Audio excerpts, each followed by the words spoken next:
I, Zasko3, the Valorant philosopher and part-time mechanical coach, had an Immortal 2 with some really insane mechanics come to me looking to optimize them even further. And well, with that, in this session we go deeper than just peeking technique and the basic fundamentals. Instead, we break down how to be a more evasive target through optimizing your movement, how to train your movement reading skills and active aiming skills so that you can better handle evasive targets yourself. And lastly, we discuss everything you need to know about the infamous crouch peek, as well as break down the difference between just tapping the key and holding it down when peeking, and when to do which in which situation. This video covers some fresh topics, and if you stick around, I'm sure you'll learn something new. I hope you enjoy. Let me know your thoughts, and let's go. Now, this session is going to be interesting. I've had a look through the VOD, and it's cool. I love getting higher ranked players and seeing if I can optimize their gunfighting even more than they already have it optimized. There's a lot of great elements to your gunfighting at the moment, but there's a couple things that I just kind of want to question you about and figure out where the mindset is. Do you have Val booted up? Yeah, I'm looking at the, unfortunately, the store right now. Unfortunately, yeah, fair call, fair call. Well, what I'll do is I'll go live and I'll show you what I've got. I've just been going through. I didn't mean to start with a classic. That was an accident, and you'll see my aim get angry in a second. Well, this is the thing. I think it's perfect because it's exposed something that I'm sure would appear a lot when we're using more specifically pistols and Guardian, right? So it's actually, it works out very interesting. But play out this round here, right? And the first thing I noticed immediately was shoot, shoot. And after we take the first shot, we strafe to the left and then we stand still to shoot, right? And I was like, okay, maybe once off sort of thing. But then you stand still to shoot those two bullets, and then you stand still to shoot the ISO as well. There were many examples where we do stand still, especially with the pistols. Is there any reason behind that? Not in particular. I guess it's just how my shooting has kind of developed, or how it's developed overall, I guess, my aim and my movement. My movement's definitely my weak spot. So when I can, I try to sit still when I can, just because I really have faith in my reaction time and in my like micro flicks, I think. Yeah, okay. I guess it makes an easier shot for us, I see. But what if we started to push mouse control and like those raw mouse control scenarios in, say, Kovacs, where it's all about active aim, active aim, active aim, and then you became more confident basically taking mobile fights, right? Because yes, we are standing still and becoming immobile, but we're more confident without aiming. But yeah, what if we start to develop our ability to move and aim at the same time more so that it becomes the same? We can move 100%. It's not even intentional the way I shoot like that. It's just I haven't ever paid attention to it, really. Yeah, I've hardly ever watched VODs of myself even. No, this would be cool. It'll be cool to bring the attention to that. Oh, straight away, that one, there are times where it's justified. If they're not even able to kill you, just go all in on your aim, right? Makes sense. I mean, the raw aim's nuts, right? It's just the movement side of things. But the thing that really kind of glued this idea together was then when I watched you actually move and shoot and get mobile. So this fight here, every single shot ended up being inaccurate. So I think that one there was accurate. And then when we move and shoot, we're shooting early. And then, yeah, I think it is just that one there. We're shooting super early. So it kind of, they reinforce each other. When we're moving and shooting, we're not able to accurately shoot. And then when we're shooting and we miss, we end up staying still because of that. So I guess, and this is one thing I've noticed, and it's something my friends and I like to joke about. It's like, I feel like I have magnets in my head sometimes. And obviously that's a result of how I'm aiming in these, games where I come out just super confident and just sit down and plant my feet and take the fucking fight, which, obviously that isn't always correct. In a real game, I would be jump peeking a lot of these angles first at the very least for info to see what I should be doing. Or I would be using, utility to figure out where they are. But I play controller most of the time when I'm actually sweating. In most of these, I guess, like scenarios, like if I'm really trying to grind comp, I'll just like lock in Astra, I'll lock in Omen.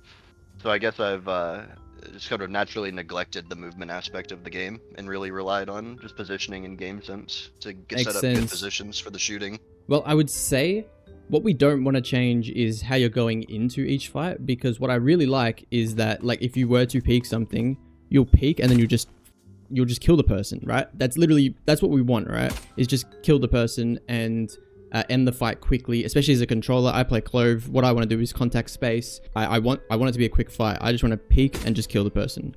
Peek and just kill the person. And then from there, I'll fall back. But if I was to then go wide, I wouldn't then stop, flick, and then try and go for the fight like that. This is then when I would transition into that more mobile style of aiming, where I'd say like peek, shoot, okay, I miss, and then I get close, and I'd like start to get unpredictable, and I'd start to get as evasive as possible to make the shots as hard as possible. Because especially when you're out in the open and you go wide, you are at risk of being traded. You're at risk of all sorts of things, like multiple people. You end up peeking into multiple people by accident. Yeah, no, and 100%. yeah, if we were to stand still and then start shooting, we are going to face the consequences of getting traded or something like that. So how do we go about that? Well, the first thing I would say is, I don't know if you aim chain much, but it's just going to be I your play Osu, fastest. actually. Oh, so yeah, that'd probably help. But if you have a look at these targets, it's like right, left, and we have to actively stay on them. And then obviously we want to develop our flicking technique and our stability, so we've got to also work on going from target A to target B. But then when we do land on the target is evasive. We have to read the target's movement with our eyes, with our vision. We have to understand, are they going left, are they going right, and then we have to react accordingly and build the habits to do so. I have a bad habit about this type of thing, I'll tell you right up front. When I'm trying to read people's movement, it's like I'm playing a fighting game. I'm trying to predict movement rather than individually react and look at it. So I'm like, okay, I think they're going to go left, so I'll just aim left a little earlier. And I guess in a sense, pray that they go into the crosshair, but it's not like, it's more like high intuition, right?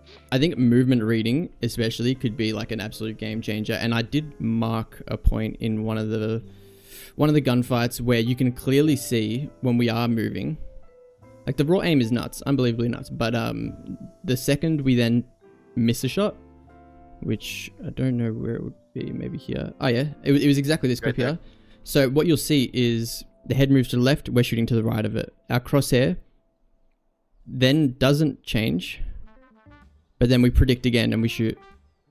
And then it's kind of, it's a bit hard to see, but you can really tell. You're talking right on that habit right there. That's exactly what I'm talking about. That was really weird. I remember that fight specifically because I was in my head. I'm like, why does this fucker keep going left? He needs to go back the other way. Yes. In my head, but he didn't. So there's another example where I specifically learned a skill to counter people that have the tendency that you have. So I'm sure you would end up facing it pretty often in your games, but for me, there's times like a 9 and 24, so these guys clearly know something I don't. Yeah, the default is to just go left and right. So especially with Vandal, this is your default. So what did I do? I just started breaking people's brains by like peeking out and then just going in one direction. I'd go back to cover and then I'd be like gone, and you know, they predicted me to go right again, but I just keep going left. I'll peek. Yeah, that would fuck with me. A lot of your fights, you'll win because you'll read the movement of the basic player and just shit on them, right? Because intuitively you're predicting. But then what do you do in those fights when you're versing a more evasive target? That's what I want you to have the skills to tackle, if that makes sense. Yeah. So no, that's what I need. How would we go about tackling this? An easy way, first of all, is to get yourself into the range, turn on strafing bots that are going to move. You can read the target's movement and shoot. Like, you know, like read the target's movement, it's going to the right. Yeah.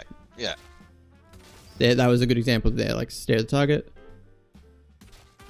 When you're talking about changing up your movement and like you're like, oh, I add crouches in sometimes. In CS, right? At least. Crouching is usually, you can't really spam it like you do in Valorant. Yeah. But it's, like I said, it's more drastic. But when in Valorant, I just learned, you know, crouch bad. You know, don't crouch. That was like one of the first things I picked up when I started playing this game. Was that crouching was more likely to actually, at least when I started playing, people told me it'll get you killed more often. Not just because you can't move, but because if people aren't controlling their spray, it's like putting your head down where the bullets might be going. Or I'd say now you're at an elo where that won't happen. And yes, I wholeheartedly agree that, if you're in low elo, they're shooting at the body and you're going to get headshot. It's so troll. But in your elo now, I don't think that's a problem. And I think... No, I noticed it. It's just people crouch me and I'm like, dude, why are you crouching? Oh, it's because you know, I mean, get your head, obviously. Yeah, but... exactly. So where can we take advantage of that? I would say there's two types of crouching and two types of use cases for crouching. Number one is actually just a tap where you're preemptively letting go, right? That's the main thing. You're preemptively letting go and you're not holding it down, waiting for something to happen and then letting go. You're, say, peeking, tapping, and, you know, going for the fight. What does that do? It, once again, especially in your elo where people are movement reading, people in your elo will still crouch peek. So a lot of the people in your elo would be used to, oh, this person's crouch peeking, right? So what do we have to do? When we see his head duck down, we, fight him as if he is crouch peeking. But the thing is, you're tapping it and you're not committing to it. So tap, and then you take the fight. Tap, tap, tap. And what happens is they shoot at your body. You get an extra split second to shoot them. And, well, that's going to be the difference between, them getting the kill and them not. It's like there's times where it's a very subconscious thing. I always used to question if it was worth tapping crouch or not, because I'm like, well, my head is going back to head height anyways, until someone did it to me and I shot their body and they instantly headshot me, and I looked back at the footage and I was like, I didn't miss. I reacted to the tap and shot them in the body thinking they were going to crouch spray me. And then I was like, okay, this is like this is really important, you know what I mean? How you can incorporate this is predominantly in your peaks. As you're clearing angles, make it a habit to just tap crouch. Because I was obviously back when Premi first came onto Talon, like last year, I think. People were raving about how he did like the crouch peek edition, where he would like fuck people up with that, and I just never really understood why it was good, I guess. Yeah, now I do.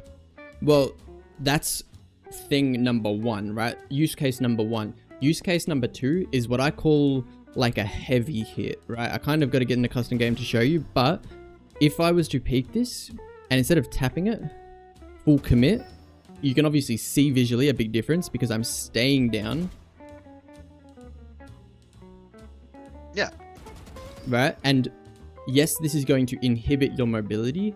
However, you can kind of imagine a world where you would like jiggle, they see your head, but then you just crouch peek and commit to it. Yeah. You're going to once again like head fuck them a bit, and they're going to be like ready for the regular peek that you just did, but then you crouch peek, and now they're going to shoot above your head, and that's where the crouch peek is really good. So there's a specific use case. I'm going to quickly just duck into a custom to explain this because it's a bit important. We don't want to heavy hit crouch peek every single angle, because the detriment to that would be just your lack of mobility. It would not only slow down your angle clearing, but it would also kind of like stuff you up if you accidentally peeked into multiple people or a situation where you just needed to be more mobile. There's certain angles that I would like quote unquote heavy hit every single time. Is like C long an angle of one of those or no? C long, you can have a look. In what context would you say? The context of like you've jump peeked the angle, you figured out where they are, you jiggle them a couple of times and then heavy hit them. If you have the information, really good, right? If it's a 1v1 especially, good. Jump peek, you know where they are. Crouch peek, that's a really good use case. If you were in that same situation but there was two people and you were to jump peek and then go like this, you're fucked. You're kind of a bit more fucked, because you're worrying more so about this second person who could trade you a lot easier, rather than peek, kill that person, and then maybe like wide swing this person. Where we want mobility in that situation, we kind of lose it with the heavy, unless we do isolate our fight well. But again, they could swing, trade, and we don't really want that. A different situation to consider, if we were to peek this, someone could be here and we could technically shoulder peek someone by accident. And that's a inevitable downfall of the way peeking sort of goes. If you were to peek this, there is a chance that someone is right here, has angle advantage, and sees my shoulder and starts shooting at me, right? It'd probably be through a wall, so I might not die straight away. And that's where I would say we're kind of saved if we don't heavy hit here. If we heavy hit here and we peek our shoulder, they're gonna like just destroy us through the wall. Alternatively, we stay light mobile, we could fall back the second we get shot, or we just are able to react better in general. An angle where we don't have to worry about that, I'll keep going. Say we clear this one, clear that one, clear that one. We keep going and we get to here. And we're going to clear this angle. That threat is now gone. Mitigated, because there's no more shoulder angles that you could run into. There's no weird things where you're closer to the wall than they are and they catch your shoulder. Especially because if you're crouching and you start getting wall tagged, now you're like fucking actually just snared, rooted in place because the bullet's slowing you down and you're getting tagged around the corner. So it's just not a good, like, you're just not favored at all in that. They have to whiff, basically. So yeah, basically this person has probably been sitting here holding this ankle, and then you just like bang. Yeah, it's just a situation where you can get more heavy with your peek and you can like really just bang, especially if you know they're there. You're in a post-plant situation, bombs down, you need to go recover it. The person was just left side, and you know, you've cleared all these angles, but you know the timing is like, you know, he has to be close left. Not only do you heavy it, but you just like pre-fire it as well. You really 100%. Just make it an impossible fight for them. You'd win this, I think you would win this literally 100 times out of 100 times. I don't even know how you could lose that if you knew they were there and you pre-fired crouched into that. Especially on ping. If you're playing online, it's like, with, oh yeah. I mean, even if it's, yeah, I mean, just that's such a favored fight online. Yeah, exactly. And then the other situation where we're looking to do our crouch peeks is just to change up the there's kind of a rule that I follow, which is poisoned angles. Poisoned, like if you peek this once, fall back. If you were to peek it again, it's just like, you know, oh, this person misses, but now they're so ready for that exact same peek. If you do it again, you're gonna get headshot. The angle holding you. They've like, and what makes it poisoned exactly? Just it being like a super tight angle, or one where more people could hold it, or? What makes it poisoned is not the angle itself, it's the fact that you already peeked it. A kind of indirect example is this person shoulder peeking me, right? I'm able to set up for it and then get the kill really easily. What I kind of want you to understand is if you were to peek this angle, shoot, and maybe you like miss, then you fall back to cover. If you were to just do the exact same thing again and not change it up at all, that's where I would say you're probably just going to get like angle held. What this person's doing is they're angle holding, and so they saw your head here, they move a little bit but keep holding in the exact same spot. You peek, they shoot, they kill you. Like even if it's 60-40 in the enemy's favor, it's still a disadvantage nonetheless. It's still an easier shot for them, and I just want to take that away. I want to put the odds in our favor. I want to condition them to expect this peek again, but then crouch peek them. Condition them to expect this peek again, then get close and wide swing. Based on the situation, you'll intuitively end up deciding which one is the best to go for. But yeah, based on other players' positions, what you're like, what the round looks like, of course. But yeah, exactly. And then, of course, because I want to tie it back to the original point of movement, which we spoke about, if you were to take this original fight and then were to go wide, we'd want to see not just go wide and like stand still. We'd want it to be go wide. Understand, because you've gone wide, you've got no cover. If you don't have cover, I want like mobility. So whether it's dead zoning, whether it's learning to like burst back in one direction where you go wide, burst, whether it is incorporating crouches, or yeah, whether it's just all of the above. Mobility is going to be key if you've got no cover. Like you got cover here, cool, burst, take your time. You can, I would say, even like feel comfortable spraying these sort of angles if you've got cover to work with. But the second you don't have cover, we don't want to be tradable. We don't want to be committing to a spray. Precision is complemented really well with mobility. And what does that take? That takes really good active aim. Really, you know, as I said earlier, linking it again, right? As soon as we go wide and we're being mobile, how do we stay on the red dot that's also moving at the same time as us moving? And how do we make sure we're not trying to predict movements so that the odds are in our favor? Well, we got to read the movements, we got to read the directions, we got to be good at aiming and moving at the same time, all that sort of stuff. So I think that would be the three optimizations that I think would be really interesting to see how it impacts your performance. Yeah, the biggest thing though is definitely understanding like my movement better, just because like I said right at the start, I have extremely high faith in myself when it comes to my aim and like taking a fight. Most of the time, if it's like I'm just gonna swing you and shoot you in the head, I'm very confident with that. But then like when it starts getting tricky, like I don't know, I missed the first shot, or you know, if I don't hit my first shot when I swing a target, it's not I don't feel very good. And that's what we need to work on then. That's very interesting. Yeah, so that's what all this will work on. It just make you more consistent, more like you kind of have something to fall back on. Like you've got the good aim when you hit the shot, but now like if you miss it, just hit the second shot, you know, with good movement reading, being evasive so that they don't just shoot you back, and maybe even adding in the crouch peeks that we're talking about here. Was there anything else that I spoke about? I'm trying to remember. I think it was just those three things. Yeah, roughly those three things, yeah. I'll just leave that as a reminder, and I'll get those scenarios to you. But yeah, evasive things, anything evasive. Actually, adjust track would be a really good one. I don't really do, I do a little bit of tracking practice, but I guess I probably need to hit heavier on that. Yeah, the tracking is what's going to allow you to stay on the target. So you've got crazy like flicking, static, dynamic clicking, all those, but they're just going to get you the first shot. And what we want is to not lose the target and need to reflick